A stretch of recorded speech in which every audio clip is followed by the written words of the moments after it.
Next franchise of the day is the MCU. So there's a lot of updates here from one of the inside scoopers, as people love to call them. We've got a bunch of goodies to talk about, so we'll just go through it kind of one by one. So, season 2 for some Disney Plus shows are reportedly in the works. So we got Miss Marvel, Moon Knight, and She-Hulk getting a second season. So, I know you haven't seen She-Hulk, but you've seen the other two. Is there room to continue the stories for Moon Knight and Miss Marvel? For Moon Knight, definitely. Mm-hmm. It's probably one of those shows that I did want an actual second season for. Yep. So it's pretty cool that they're gonna actually follow through and do that. Mm-hmm. Miss Marvel, who cares? No, I mean she was in the Marvels, and now she's seemingly gonna be in the Young Avengers. Like, does she really need her own TV show now? Or a second season? Like, you could just put that money to something else, to a different character or something like that. Mm-hmm. But yeah, She-Hulk. Haven't seen it. No comment on that. You'll comment on it because you've seen it. Yep. But yeah, Moon Knight, I think there's definitely room to be explored on that for sure. Yeah, no, I definitely agree on the Moon Knight thing, and I feel like it feels like a series kind of character, you know? Yeah, and with Miss Marvel, I've seen half the series. I'm still getting through it now, but yeah, Miss Marvel, I think,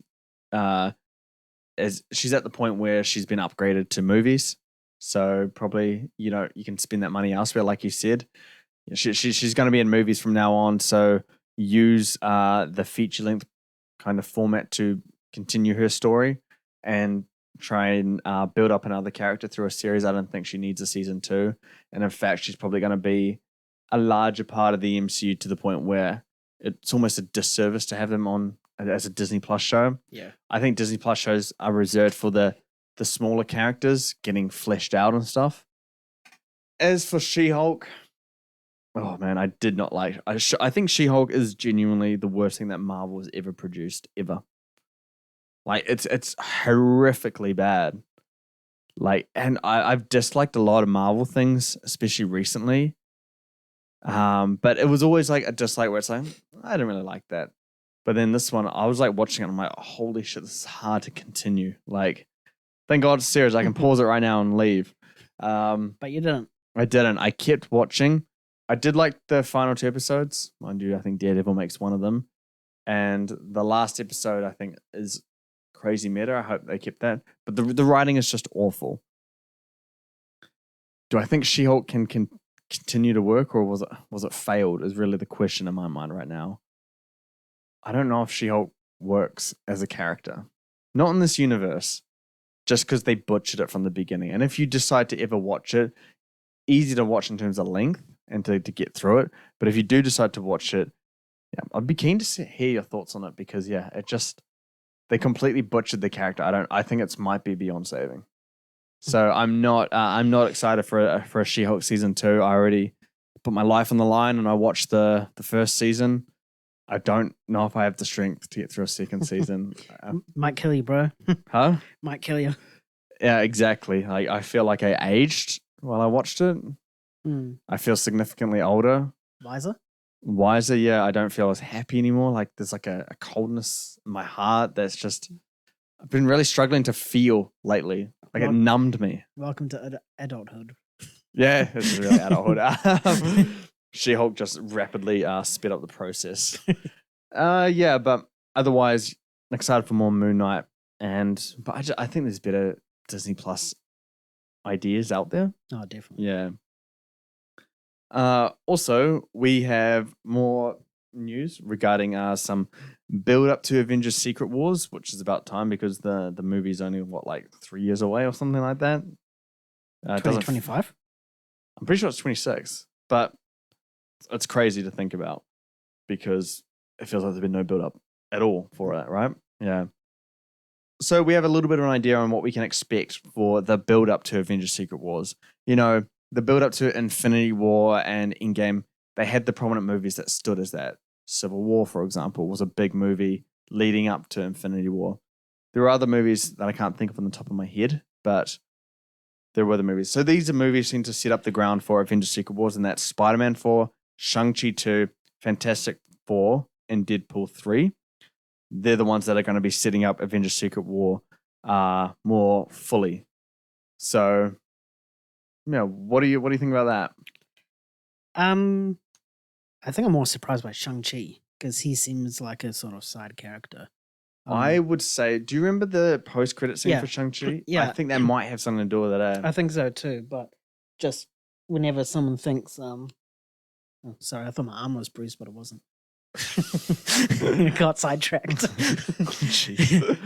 I think Shang-Chi he doesn't strike me as the leader or a leader or a main staple of the Avengers, you know. Whenever you think of leaders of the Avengers post-Endgame, first people that come to mind is Captain Marvel, Doctor Strange, Spider-Man, you know? Yeah. Thor, because he's still around as well. Loki? He's holding the MCU together, literally. Literally and figuratively, metaphorically. So Shang-Chi is interesting for me. Now, don't get me wrong, I did like the movie. I thought Thor was definitely one of the better films post-Endgame. It's really good, yeah. From Marvel. So that was interesting. Deadpool 3, it was always talked about how it was going to lead into that sort of stuff, you know, bringing Hugh Jackman back. I wouldn't be surprised if it's if the events in that film is what or how the mutants are made or how the mutants come across into the MCU timeline. What was the other one you said? Spider-Man 4 and Fantastic Four. Oh, yeah. Obvious, you know. Yeah. Fantastic Four is the new sort of generation of the MCU. If that makes any sense at all, you know, they're going to be the main players going forward. So it does make sense that they are heavily involved in building up to the next Avengers. Yep. And Spider-Man, I literally just said that he was one of the leaders now, especially after No Way Home, of the Avengers. So it obviously makes more sense in that. Yeah. And I hope with Spider-Man 4 that they show him as more of a leader. He's more experienced in crime fighting now. He's not making silly mistakes as we've seen him in Spider-Man 1 and 2. He's learnt from them.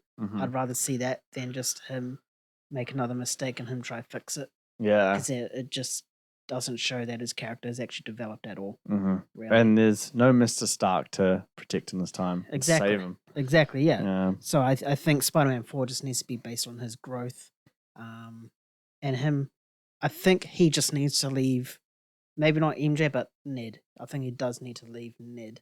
And hopefully we get Harry Osborn and as his next, you know, sort of friendship that gets explored. I think for Spider-Man 4, they need to know Zendaya, know is it Jacob, I think. Forgot the actor's name. So he plays no Ned or no MJ. Just keep the consequences of No Way Home real. Because if he goes back and gets them back, it's kind of like, what's the point? And at the end of Spider-Man No Way Home, he kind of sees them happy and he's like, he accepts his place out of their life and thinks they're going to have a nice, happy life. So he decides to, you know, not get them back, which I think is good. That's what our heroes need. They need real consequences for doing the greater good, per se. So Spider-Man 4, I think, makes sense if they're going to have that character be a big part of the saga going forward. And I think No Way Home is a perfect opportunity to for it to carry on in Spider-Man 4, just carrying that added matureness now. He's now one of the veterans of the MCU. Yeah. So it's time for him to take a more mature approach and be like, understand the seriousness, the consequences of you know, being silly, making mistakes, because he made mistakes No Way Home and paid the ultimate price. Aunt May is gone. His friends don't know him, so he's lonely now. And now he's fully serious. I would love for him to actually be a very serious character moving forward, but still be able to make quick quips and stuff while like fighting and stuff as he does. Shang-Chi 2. I really liked the first Shang-Chi. I really loved the visual style they got with the character. I don't know how he or how Shang-Chi 2 will play into Secret Wars, but I can see Shang-Chi actually being quite a significant character moving forward in the MCU, and I'm fully on board with that. I really like the character's journey. Fantastic Four just makes a lot of sense. Yeah. I think Fantastic Four and X-Men are going to be centerpieces for the saga after the Multiverse Saga. So to have Fantastic Four come in at the back half of the Multiverse Saga and be big players for that final movie, similar to how Captain Marvel kind of came in and was a big player at the very end of the Infinity Saga. So I kind of see that and how it makes sense. Deadpool 3, I think, it's pretty clear. It's got the TVA in it, apparently. They're going to go hunt down Kang. So that's obviously a big one, how this whole multiverse thing comes together. Can I ask you a side? Sorry, before you move on, can I ask you a side question before you don't move on? Does it relate to this? Yeah. Oh, okay, yeah. So, if Chadwick didn't pass away, do you think he would have gotten a third film? And do you think that would have led directly or been one of these movies that we're talking about now? He would have definitely got a third film. He would have been a leader. We said this before, I think, not on potty, but in private. Chadwick's T'Challa was a perfect Captain America replacement. Yeah. He was the guy to lead that next one. And I do think they would have acknowledged it and given that to him. Don't know if Black Panther 3 would be the one leading to Avengers Secret Wars, but Black Panther absolutely would have a massive part to play in the Avengers going forward. And so apparently, continuing on with the Deadpool 3 conversation, Deadpool 3 is reportedly one of the most important movies of the current saga, the Multiverse Saga, and Marvel is very confident with it, and that's why it's the only movie releasing next year. So, yeah, the fact that Marvel exited 2024, that's not what they usually do. That's the least amount of MCU movies since 2008, since the start of the MCU. So they're very confident, it seems, and this report is assuring that. What do you think about that? Do you have faith that Deadpool 3 can be, or that they should be confident with it? It seems, from what we've heard and seen, it does seem like as if it's going to be a significant movie. I mean, they're bringing definitely, yeah. They're bringing Hugh Jackman back. Mm-hmm. There's reports that Deadpool will be dealing with the TVA in this, especially after Loki. The TVA and Loki is a massive part of the MCU now. Mm-hmm. Loki indirectly. Yeah. So I think it does make sense. The fact that they pushed Captain America 4 out is weird, considering that is finished filming. But apparently there's issues with that film, so there's probably a different layer to that that we'll explore probably, hopefully never. But I think they're putting all their chips into Deadpool. They're sort of making it as an event film. I think we can take this as our Civil War type of film. Yeah, that's a good way to put it. Yeah. So it's indirectly an Avengers movie, basically. Yeah. So I think they do have that.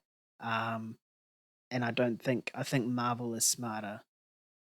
It's smart, like they wouldn't push all these movies away and just keep that one there. Yeah. I mean, they had faith in it. They had faith in Deadpool. During the writer's strike, they just kept the release date the same because obviously it must be significant that they don't want to budge. Yeah. If it was something that wasn't significant, it would have moved. But then ultimately, they did have to move because of the strikes. Yep. So yeah. I think this makes sense when you think about it. Like if you really, really think about it and break it down, I think Deadpool 3 is going to be a big one. So the fact that Marvel is supposedly very confident with it, does that make you any more confident in it than you were prior? Because I don't think we've been very confident in Marvel movies lately. Does this add something for you?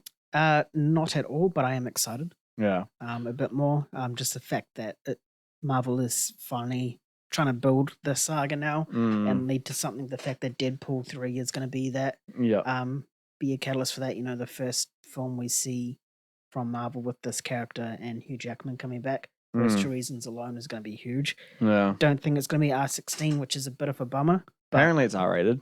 Oh, is it? Yeah. I don't know if it translates to R16 for us, but apparently it's going for the R rating. Okay, that's cool then. Yeah. Yeah. See, I forgot my train of thought now. But... Sorry. Yeah. Yeah, it's good. Oh, no, yeah, I'm excited for it, but I'm still not hopeful just because the Marvel products we've gotten recently. Yeah. There's only been 2 good ones this year. None from last year. Yeah. Yeah, we haven't really had much, have we? No. Yeah. So it hasn't been that great, but yeah, I mean, I'm glad it's R-rated. Because, you got Hugh Jackman's Wolverine and Deadpool, 2 R-rated characters. and hopefully they can commit to the R rating there. Otherwise, yeah, no, I don't know. I wouldn't say I'm confident in it from a quality perspective, but my excitement from hearing the stuff with Deadpool, I am actually more excited for Deadpool than prior to reading these, because now I know that we're finally going to get some development to the big finale of the Multiverse Saga, Secret Wars, and that's something we've been clamoring for a while now. And just the fact that I know that Marvel are a little bit more confident with it gives me a little bit of assuredness that there might be something here in quality. Don't know if it will be, but I'm definitely more excited for it just because I'm excited to see some actual progression with the MCU. And the final piece of all this Marvel stuff is some Fantastic Four news. So apparently Anya Taylor Joy is reportedly being eyed to play a villain in MCU's Fantastic Four. So apparently, yeah, I heard a little further report to this that it was one of Galactus's heralds. So there's a wide range of ones of those ones, but the main one is obviously Silver Surfer. What do you think about this? Should she? What character do you think she should play? I don't know how familiar you are with Galactus and his heralds. What character I think she would play? I don't know. I think Silver Surfer could be a good fit for her. If they want to gender swap Doctor Doom, maybe that's another way to go. Or as a herald as well. I think a herald would be the wiser choice, but Galactus can't be the main villain. I feel Galactus needs to be built up towards. And if the perfect way to do that is by teasing him in Fantastic Four. Yeah. In terms of Anya Taylor Joy being a villain, I think it's fantastic. We see her. We've seen her in, I wouldn't really say a good guy sort of roles, but I can't remember a sort of a villainous sort of role that she's been in. Magic. Magic. What's I haven't seen. New Mutants. Oh, New Mutants. Yeah, that was like... She's a villain in that, but like she's kind of the anti-hero. Yeah, not a proper... When I say villain, I mean no anti-hero-ness. Like a proper villain. Yeah. So I think it'll be really great. We'll obviously test her acting capabilities as well. Yeah. In that, which is something will be great to see because we know that she's a fantastic actress. So it'll be awesome to see her play a villain as well. Yeah. In terms of her coming to the MCU, that's cool. You know, it's another established Hollywood persona coming over who's still up and coming as well. I think this will just push her further into stardom. Yeah. If you think about it, Queen's Gambit was the one that put her on the radar. Was it? Main one. Like we all know that The Witch was somewhat of her introduction into mainstream Hollywood, but I think people started knowing about Anya Taylor Joy from the Queen's Gambit. Really. Yeah. And then she's been in multiple stuff since. Her being in Marvel will just put her straight on the map. Yeah. Easily. Yeah, no, I mean I don't know. The report is that she's been eyed to, not that she's auditioning or that she's close to signing a deal. So it really depends on what role she wants to be or she's being eyed for. That's the one that I don't know. If it is probably a herald, I would probably go with Nova, because Nova has a relationship with Johnny Storm, despite having a fair fire. I think that could be a really interesting and just adding that kind of side character that can develop later on in Fantastic Four, and hopefully she has good chemistry with whoever plays Human Torch at the end of the day. I think I would go for that one because with Silver Surfer, it's some galactic human being coming from a different planet, and so it's another thing to build up. But if it's Nova, they start their journey on Earth, and she can already be a friend or already in a relationship with Johnny Storm, and so it's not the Fantastic Four like doing too much, because I feel like we've already heard reports about Galactus being like getting like casted, and so if we're gonna have Silver Surfer, Galactus, and Fantastic Four alongside this other stuff, I think it's just too much. And Silver Surfer and Galactus are two very large villains. I want the first Fantastic Four to be small scale. I know it's not going to be because apparently it's setting up the groundwork for Secret Wars, but I want it to be focusing on the team mostly. I want the villain to be borderline nothing. I think the main obstacle should just be them finding their chemistry and being able to work together as a team without ego, So if you're gonna have like a Avengers kind of villain show up, I think it's just too much in one movie, and you're not going to get much of the team and the 4 characters, because this isn't just a solo movie with Captain America or something. This is 4 big characters, so you got to spend a lot of time with like those 4 characters to, get their backstory in there. It's going to be very hard to do with just them 4. But if you're adding in all this other stuff, I think it's too much. Like, it reminds me of Amazing Spider-Man 2. Oh, All those characters coming in. It's just it's not enough. I mean, it's too much. Sorry. So there's no space for massive villains in this movie. I don't think, not at the start, but down the line. So hopefully it's a small scale villain or someone that's like will become the hero by the end of the film and then teased for later on down the line. Yeah. Oh,